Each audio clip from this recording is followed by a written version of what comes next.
여러분의 아침을 함께합니다. 94.5MHz YTN 뉴스 FM 신율의 출발 새아침.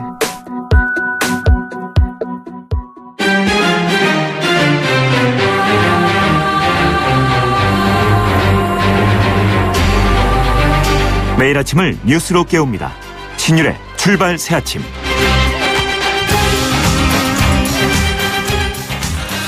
흔히들 교육은 백년지대계라고 합니다. 특히 우리나라와 같이 교육에 대해서 관심이 높은 나라에서 교육 정책은 더욱더 신중해야겠죠. 그런데 우리는 이 가족이 모이는 기회가 있으면 각기 다른 방식을 통해서 대학에 들어간 경우가 대부분입니다. 그만큼 대입 전형이 자주 변했다는 건데요. 그런데 아직도 우리나라 교육 정책 그런 테두리에서 벗어나지 못한 것 같아서 안타깝습니다. 어제 교육부는 현재 추진하고 있는 수능 개편을 1년 더 유예시켜서 현재 중학교 2학년 학생들을 대상으로부터 적용하기로 했다고 발표했습니다. 그래서 중학교 2학년 학생들, 바로 이 학생들하고 또 이 학생들을 자녀로 두고 있는 부모들은 거의 요새 말로 멘붕이라고 그러죠. 멘탈 붕괴에 빠졌다고 하는데요. 수능 개편이 필요하다, 그렇지 않다, 혹은 절대평가가 좋다, 나쁘다를 떠나서 교육부가 좀 더 신중하게 생각하고 시행 시기와 개편 방안을 정했어야 하는 것 아닌가 하는 목소리가 높습니다. 우리 학생들은, 우리 자녀들은 시험 대상이 돼서도 안 되고 될 수도 없습니다. 신율의 출발 새 아침, 오늘 순서 시작합니다.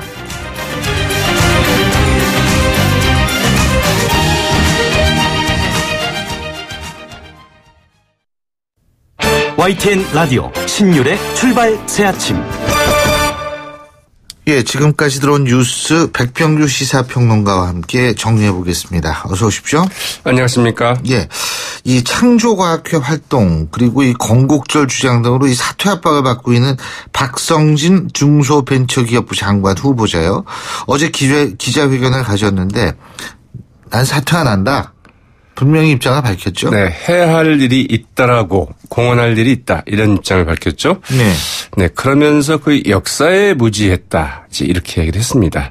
이 건국절 논란 등에 대해서 역사에 무지했다면서 그 국민 여러분께 혼란을 드려 죄송하다고 이제 고개를 숙이긴 했는데, 1948년 정부 수립을 그 건국으로 보고 그 이승만 정부 당시 그 자유민주주의 체제 수립을 위해서 독재가 불가피했다고 주장한 그 연구 보고서, 그 신문 칼럼 등에 대해서는 이 부끄러운 일이지만 건국과 정부 수립의 개념이 다르다는 것을 이번에 처음 알게 됐다고 이야기했습니다. 자, 이걸 어떻게 생각을 해야 될까 싶기도 한데요. 이런 그 역사의식이 없는 분이 이제 이런 걸 맡아도 되는지 좀 물음표이긴 합니다. 박 후보자는 그러나 그 자신이 그 나라에 그 권할 수 있는 부분이 아직 있다고 생각한다면서 그 사퇴 의사가 없음을 좀 분명히 하기도 했습니다. 그 국민의당하고 정의당 이 박성진 후보자 즉각 사퇴해야 된다 지금 이러고 있죠. 근데 지금 모 언론에서 얘기하는 게 민주당과 자유한국당이 같이 침묵의 공조를 하고 있다는 제목을 기사를 봤어요. 네, 침묵의 공조. 그러나 지금 그 내용은 좀 정반대이긴 한데요. 어쨌든 아무튼 이제 그렇습니다. 그래서 이 더불어민주당 안에서는 그 부글부글 끓는 분위기이지만 그러나 그 공식적인 반응은 나오지 않고 있죠. 자유한국당은 문제가 되고 있는 게 그동안 그 자신들 그 주장하거나 그 지지해왔던 그 뉴라이트 역사관이라는 점에서 역시 선뜻 입을 떼지 못하고 있습니다. 그래서 그 공식적인 논평을 내놓지 않아서 인사 때마다 매번 거칠게 대립했던 민주당과 그 자유한국당의 매우 어색한 공조 혹은 동조 현상이 지금 벌어지고 있죠.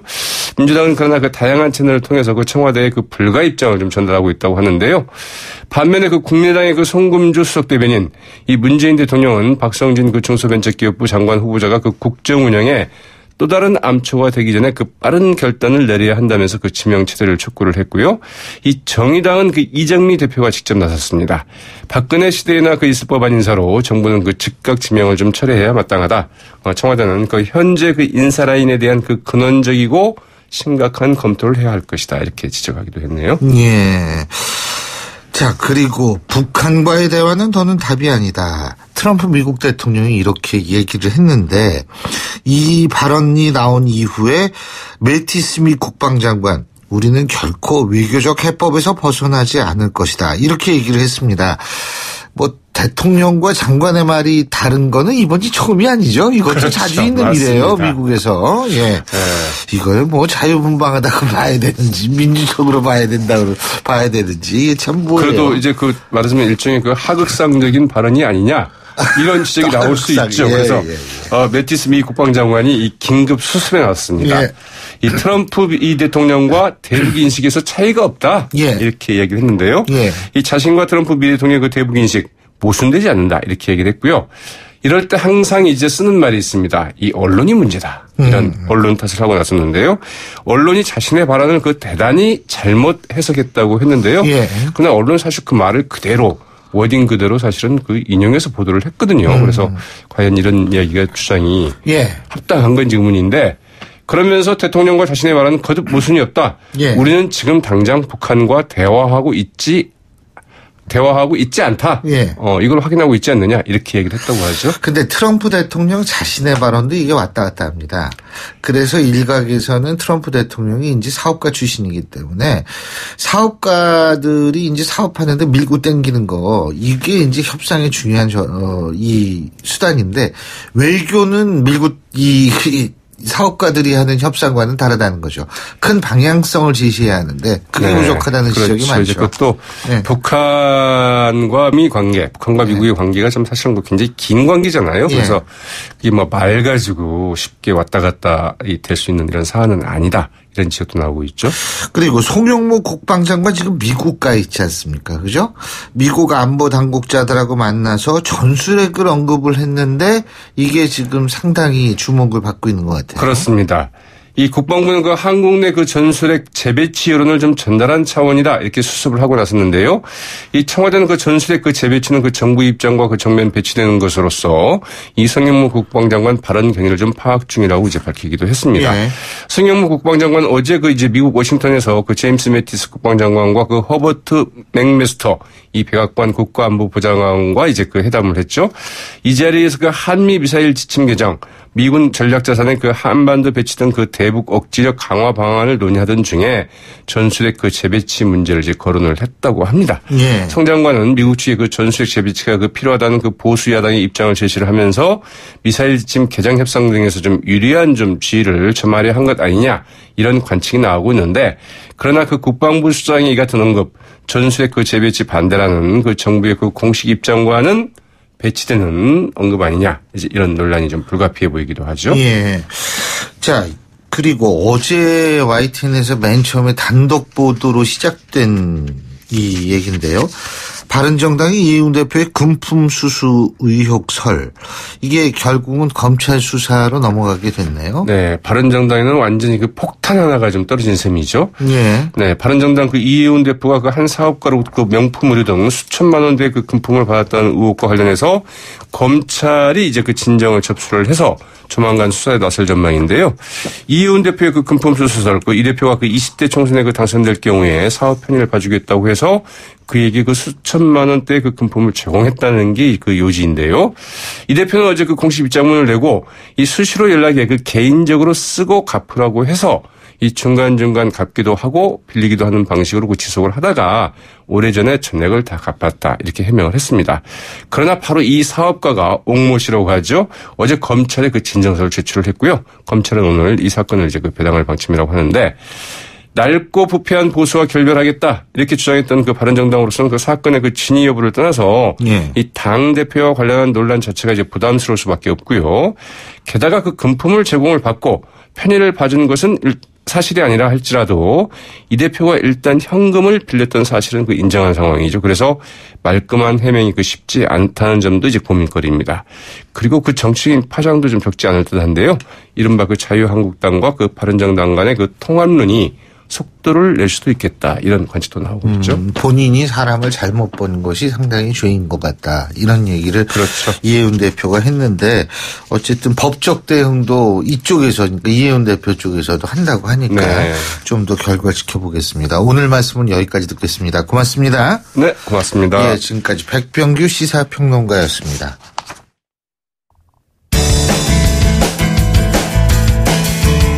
여러분은 지금 FM 94.5MHz로 방송되고 있는 신율의 출발 새 아침을 듣고 계십니다. 의견 주실 분은 짧은 문자 50원, 긴 문자 100원의 이용료가 드는 휴대전화 문자메시지 우물정 0945번으로 의견 남기실 수 있습니다.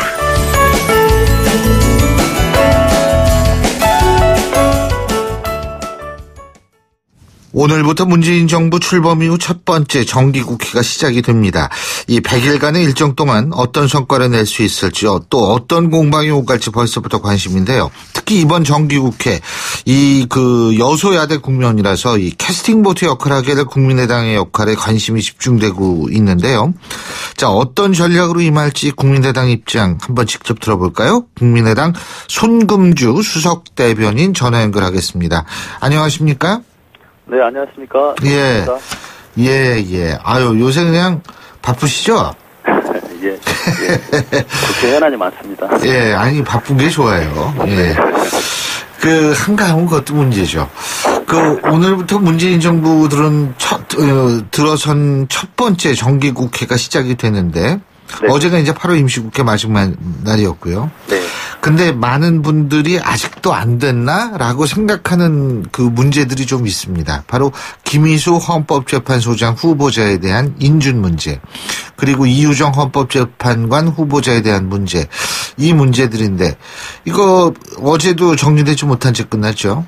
네, 그렇습니다. 네. 이거 그러면은 어떻게 해야 됩니까? 글쎄, 우선 김희수 헌법재판소 소장 후보자의 문제 같은 경우는 사실은 정부 여당 쪽에서 이제 지금 고난 대행 체제로 해서 사실상 김희수 헌법재판소 재판관이 대행을 하고 있거든요. 네. 근데 그런 대행 체제를 사실상 묵인해 온 것이 아닌가 이렇게 생각을 합니다.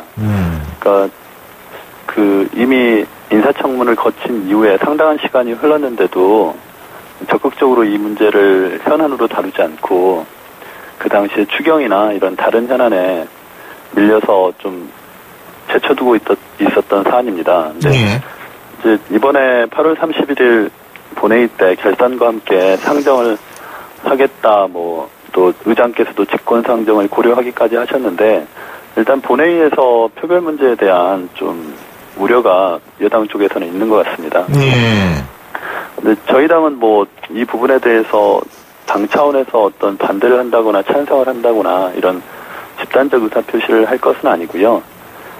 각 의원의 입장에서 인사에 관한 문제이기 때문에 찬반 표결을 할 예정이고 있습니다.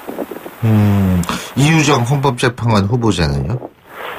이유정 헌법재판관 후보자의 경우는 인사청문 자체가 28일 날 했으니까 시간이 얼마 지나지 않았고, 인사청문 과정에서 드러난 여러 가지 문제점들이 있습니다. 그러니까 증권 문제라든가, 주식이요? 예, 주식 문제라든가 또 편향성 문제 이런 부분이 있는데, 이 부분에 대해서 좀 더 이유정 후보자나 또 청와대 측에서 적극적으로 해명을 해 나가야 되지 않은가 싶습니다. 참고적으로 우리 청취자 여러분의 이해를 돕기 위해서 김희수 헌법재판소장 후보자 같은 경우는 인준 대상, 다시 말해서 이 국회에서 투표를 해가지고 통과시켜야지 되는 거 아니겠습니까? 그죠? 예, 맞습니다. 근데 이유정 헌법재판관 후보자는 대통령이 임명하면 끝인가요? 그것도 인준 대상인가요? 이유정 헌법재판관 후보자의 경우는 인사청문을 거치긴 하지만 대통령이 임명을 할 수 있습니다. 인사청문의 결과와 달리. 예. 네. 그러니까 지금 총리 또 대법원장 그리고 헌법재판소장과 같은 분들은 그렇죠. 국회가 표결로서 인준을 해줘야 되는 문제입니다. 그렇죠. 그런데 이제 대통령이 임명해주면 끝날 수 있는 경우가 또 하나 있죠. 바로 역사관 논란을 빚고 있는 박성진 중소벤처기업부 장관 후보자요. 네. 어제 기자회견 열고 해명 사과를 했습니다만 아직 국가에 공헌할 일이 있다. 잦은 사퇴는 거부한다는 얘기인데 어떻게 보십니까? 이 문제에 대해서 국민의당의 입장은 명확합니다. 예. 후보자가 자진 사퇴를 안 하는 이상 대통령께서 빠른 결단을 해서 지명 철회를 해야 된다는 입장입니다. 예. 지금 박성진 후보자가 예상외로 국정 운영에 또 다른 암초가 되고 있습니다. 예. 그러니까 창조론 뉴라이트 이런 문제도 있고 또 세금 탈루나 자녀 이중 국적 문제까지 본인은 뉴라이트가 뭔지 몰랐다는 거 아닙니까?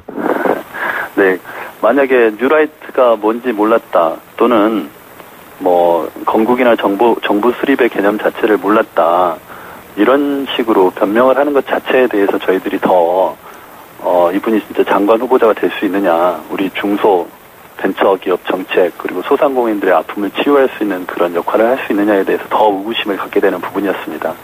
아니 근데 뭐 이 사람은 과학자잖아요, 이 사람은. 예? 과학자니까 뭐 개념에 대해서 잘 모를 수 있는 거 아니에요? 뉴라이트라는 개념을 모를 수는 있겠죠. 그러나 뉴라이트의 그 개념 지어진 그 사관, 그러니까 비뚤어진 역사관에 있어서는 그 부분을 모른다고 하는 것은 문제가 있다는 것입니다. 그러니까 지금 뭐 뉴라이트가 뭔지 모르겠다, 건국이 뭔지, 정부 수립이 뭔지 모르겠다.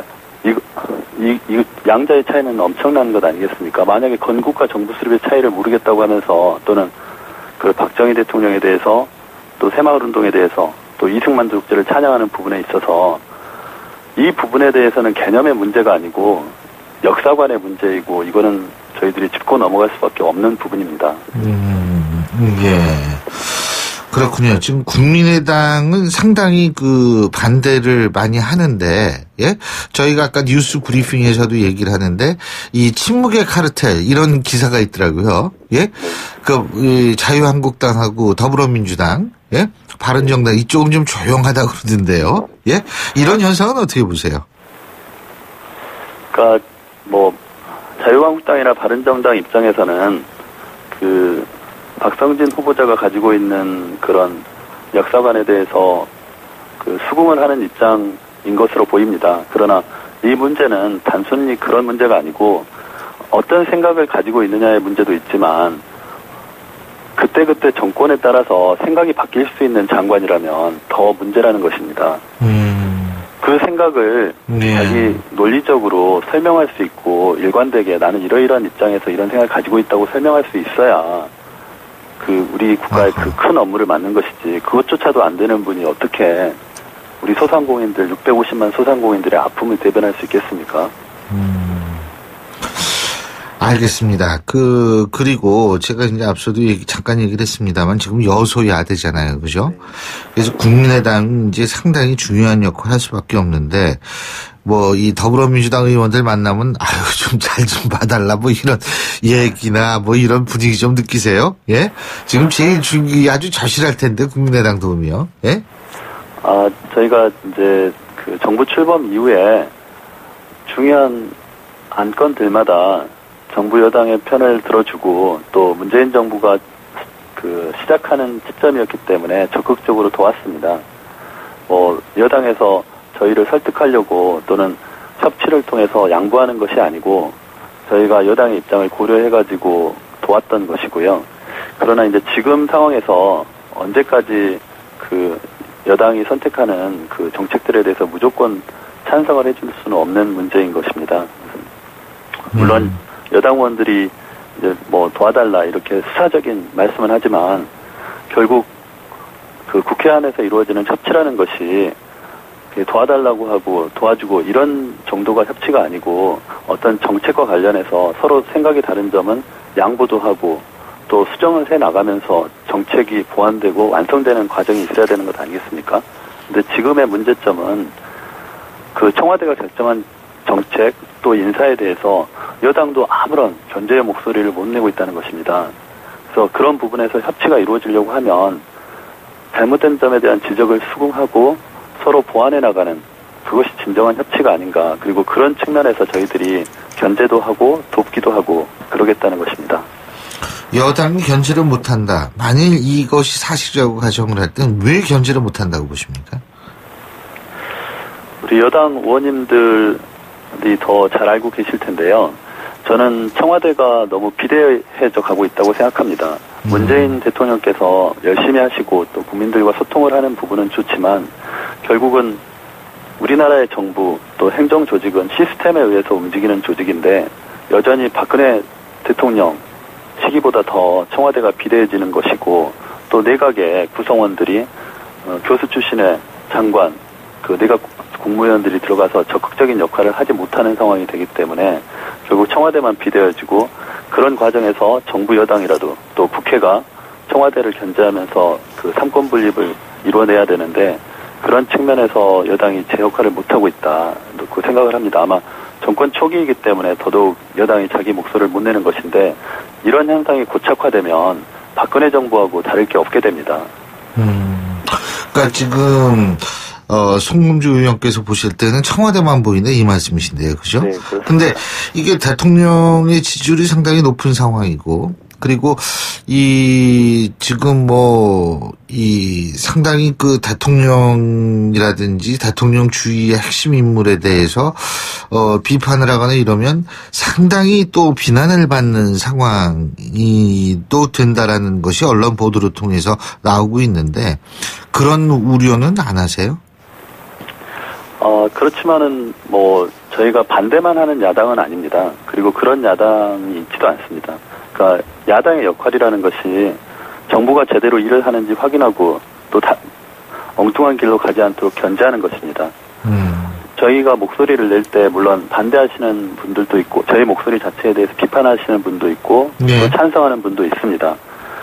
당연히 그런 비판의 목소리를 수용해서 저희들도 정책을 고를 때 또 정책에 대해서 정부 정책에 대해서 입장을 정할 때 참작을 해서 정합니다. 하지만 저희가 하나하나의 정책에 있어서는 비판을 받더라도 그 국민들이 공감할 수 있는 분명한 원칙과 명료한 대안을 가지고 대응한다면 국민들께서 저희의 입장을 충분히 이해해 주실 것이라고 생각합니다. 오늘 대선 평가 보고서 공개하죠, 국민의당. 네. 예, 간단히 핵심적인 부분 말씀해 주시면 어떤 게 있습니까? 네. 오늘 대선 평가 보고서 공개를 하는데 저희들이 그 평가위원회에서 작성한 원문 그대로 공개를 합니다. 그러니까 첨삭이나 수정 이런 것 없이 그대로 공개를 하고 있고 평가 보고서에서 그 국민의당이 대선 과정에서 패배하게 된 원인들에 대한 냉정한 그리고 그 객관적인 분석이 들어 있습니다. 이 분석 내용을 겸허하게 받아들이고 저희들이 다시 수권정당이 될 수 있도록 대안을 마련하는 것이 목표인데요. 지금 보고서의 내용 속에는 안철수 전 후보의 패배 원인, 또 TV 토론이나 또 홍보 전략, 또 캠프와 당 선대위 간의 협조가 유기적이지 못한 점 이런 부분들에 대한 지적들이 있습니다. 이런 부분들을 저희들이 검토해 나갈 것입니다. 알겠습니다. 오늘 말씀 잘 들었습니다. 고맙습니다. 네, 고맙습니다. 네. 지금까지 국민의당 손금주 수석 대변인이었고요. 신율의 출발새 아침 1부 순서 여기서 줄입니다. 잠시 뒤 2부에서 뵙겠습니다. 소통의 아침을 여는 공정한 목소리. 신율의 출발 새 아침. 신율의 출발새 아침 2부 순서 먼저 광고부터 듣겠습니다. 예, 금요일 아침입니다. 아주 그것도 그냥 아침이 아니라 가을의 냄새가 물씬 나는 그런 금요일 아침이죠. 7시 42분 05초 지나고 있는데요. 교통 상황 알아보겠습니다. 김미란 캐스터. 네, 신율의 출발 새 아침 교통정보입니다. 9월의 시작과 함께 다시 계절도 새롭게 변화하고 있습니다. 금요일 아침 도로에서는 출근길 교통량이 이미 많이 늘어났는데요. 먼저 동부간선도로는 도심 쪽으로 사고 소식이 많이 이어져 있습니다. 마들 지하차도 200m 못 간 지점에서 3중 추돌 사고가 일어났는데요. 계속해서 은봉교로 조금 지난 지점 1차로에서도 승용차 간에 부딪힌 사고가 발생했습니다. 여파로 원룸교부터 밀리는 가운데 이후 성동 분기점 부근 1차로에서도 사고 때문에 지금 차량들이 많이 밀려 있습니다. 각 사고 난 지점 잘 확인하고 다시 한번 안전하게 이동해 주셔야겠습니다. 한강을 따라 올림픽대로는 하남 쪽으로 행주대교 일대부터 동작대교, 반포대교 지나 성수까지 밀려 있고 반대 김포 쪽으로 이동하는데도 잠실대교 이전부터 반포대교 사이가 많이 밀려 있습니다. 나란한 강변문호 구리 방향 행주대교 일대부터 반포대교 사이 정체되고 있는데요. 반대 일산 쪽으로도 한남대교부터 동작대교 사이가 서행입니다. 신율의 출발 새 아침 교통정보였습니다. YTN 라디오 신율의 출발 새 아침. 어제 기아자동차가 통상임금을 둘러싼 노조와의 긴 싸움에서 결국 패했습니다. 지난 6년간 정기상여금을 통상임금에 포함해야 되느냐 이 여부를 놓고서 노사 간 끈질긴 소송을 벌여왔는데요. 재판부는 노조의 손을 들어줬습니다. 기아차 당사는 이 당혹감을 감추지 못하고 있고요. 항소 의사를 밝히고 있는데 또 재계 역시 발끈하고 있습니다. 법정 다툼은 항소와 상고를 거쳐서 3심까지 이어질 가능성이 큰데요. 정말 그렇기 때문에 이 최종 승패를 예단하기는 상당히 어렵다는 생각입니다. 관련해서 숭실대학교 법학과 전삼현 교수 연결해서 자세한 얘기 들어보겠습니다. 전 교수님 안녕하십니까? 예, 안녕하세요. 예, 이게 일단 말이에요. 정기상여금을 통상금으로 인정해달라는 이 부분이 왜 중요한 겁니까? 이게 통상임금으로 인정하면 어떤 게 이 노조의 입장에서 좀 이득인 거죠? 이 정기상여금이나 예. 중식비나 일비 이런 것들이 포함이 되면 예. 근로자들이 이제 야간 수당, 야간 근무하지 않습니까? 예. 그러면 초과로 1.5배를 지급해야 되거든요. 아하, 그 기준이라는 게 통상임금. 기준이 변하게 됩니다. 그래서 휴일 수당 같은 경우, 그다음에 또 유급 휴가 같은 경우, 예. 이런 경우에 산정할 때 통상임금에 포함이 되면 그게 올라가죠. 그런데 지금까지는 그걸 못 받았다는 거예요. 그래서 예. 달라고 하는 겁니다. 아, 그렇군요. 자, 그러면 이게 이제 어제 회사를 상대로 한 소송에서 일부 승소 판결 나지 않았습니까? 그죠? 예, 맞습니다. 일부 승소가 뭐예요, 이게?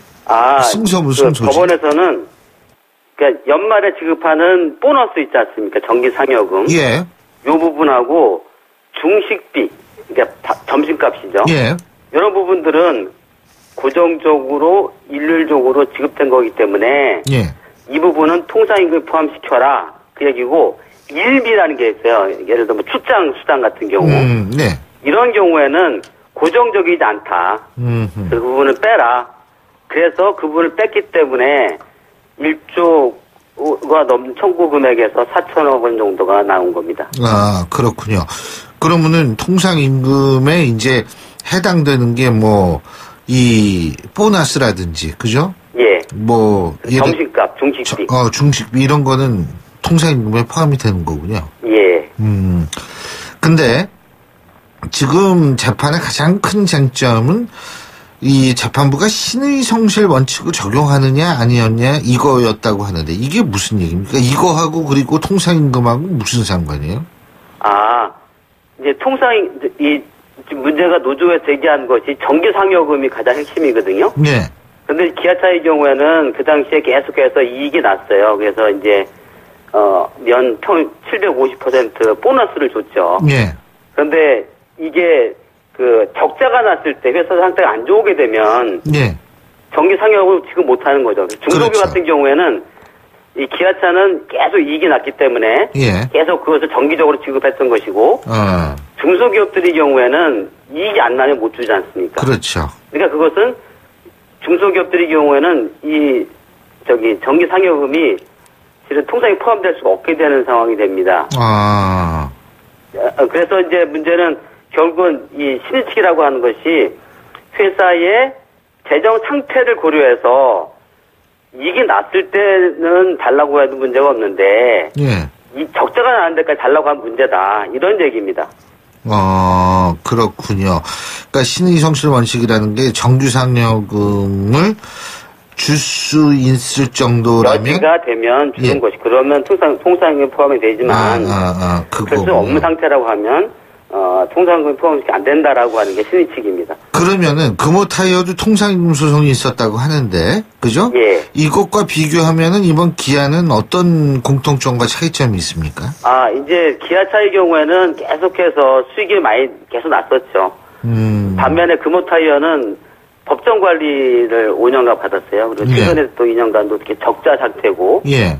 그러다 보니까 그런 상태에서 지급한 정기상여금의 경우에는 통상임금으로 포함시킬 수 없다. 그 이유는 적자가 나서 받은 거기 때문에 그것은 신의칙에 위반되는 거다. 그런 얘기고요. 기아차의 경우에는 경영실 이익이 났기 때문에 이러한 상여금을 통상에 포함시키는 것은 신의칙에 위반되지 않는다라고 본 겁니다. 예. 근데요, 지금 이거 제가 신문 어디서 보니까 통상임금 소송을 겪은 100인 이상 사업장에 192개 정도 되고요. 지난 4년 동안. 이 중에서 115개가 여전히 소송 중이라고 하거든요. 예, 맞습니다. 그러면은 어제 있었던 기아차에 대한 판결이 이런 그 소송에 영향을 미칠까요? 미치죠. 지금 뭐 대부분 이제 이익이 나는 회사들의 경우에는 다 이제 포함이 될 수밖에 없는 상황이고요. 예. 근데 문제는 뭐냐면 지금 현재 우리나라의 이 기업 경영 환경이 나빠지고 있다는 게 문제입니다. 그래서 이제 당장 이번 모든 소송에서 다 패소하는 경우에 과거에 지급하지 않은 걸 지급해야 되는 거거든요. 예. 그런데 과거에 해야 되는데 앞으로 나빠지는 경우에 과연 그 비용을 감당할 수 있느냐. 기아차 같은 경우에는 지금 이번 소송에서는 한 3년치 정도를 그러니까 2014년 기준으로 해서 그 전까지 3년치 달라고 한 거거든요. 예. 그런데 이제 여기 기아 졌기 때문에 그때는 이제 기아차는 3만 명 총 근로 3만 명 가운데 2만 명 정도가 소송에 참가했어요. 예. 그 사람들한테 소송 플러스 안 한 사람한테 주고 예. 그다음에 그 이후에 현재까지 것도 다 줘야 되는 거죠. 그러다 보니까 그 비용들이 앞으로 기아차가 경영 상태가 안 좋아졌을 때 과연 그 비용을 결국은 보상 비용이니까 임금 채무거든요. 예. 다 지급해야 된다는 얘기입니다. 그래서 경영 상태가 안 좋아도 계속해서 지급해야 되는 이런 문제가 나오고 그래서 이제 일반적으로 뭐 경제계에서는 추가로 부담하는 비용들이 뭐 30조 넘을 것이다. 이런 얘기를 좀 주장하고 있습니다. 그래서 이제 현 경제 상황을 보건데 앞으로 우리나라 기업들의 상태가 안 좋음에도 불구하고 30조를 추가로 부담하게 되면 아무래도 뭐 일자리 창출이라든가 뭐 신입사원 뽑는 문제라든가 뭐 여러 가지 문제들이 제기될 것이라고 생각이 듭니다.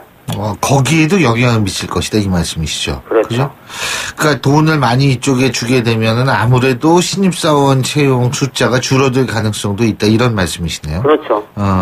근데요, 교수님. 예. 1심이잖아요. 1심 판결 나왔다고 당장 줘야 되는 건 아니잖아요. 그렇죠. 지금 요새 최근에 보게 되면 예. 이 통상임금 문제에 대해서 계속해서 이제 그 뭐 아시아나항공 같은 경우나 뭐 현대중공업 이런 사건을 보게 되면 1심에서는 적고 1심에서는 노조가 적고 2심에서는 그러니까 신의 측을 인정 안 했고 2심에서는 인정하는 이러한 사건들이 계속 나오고 있습니다. 판례들이 나오고 있습니다. 그래서 지금 기아차의 경우에도 2심에 가면 또 모를 것 같아요. 아니 근데 지금 1심, 2심 말씀하셨는데요. 예. 이게 재판부에 따라서 이 통상임금의 인정 범위가 많이 달라진다는 보도가 어제 있었거든요. 예. 그건 왜 그런 거예요? 이제 이것은 우리나라는 이제 통상임금 같은 경우에 개념 정의를 근로기준법에 안 해놓고 시행령에 해놨어요. 예.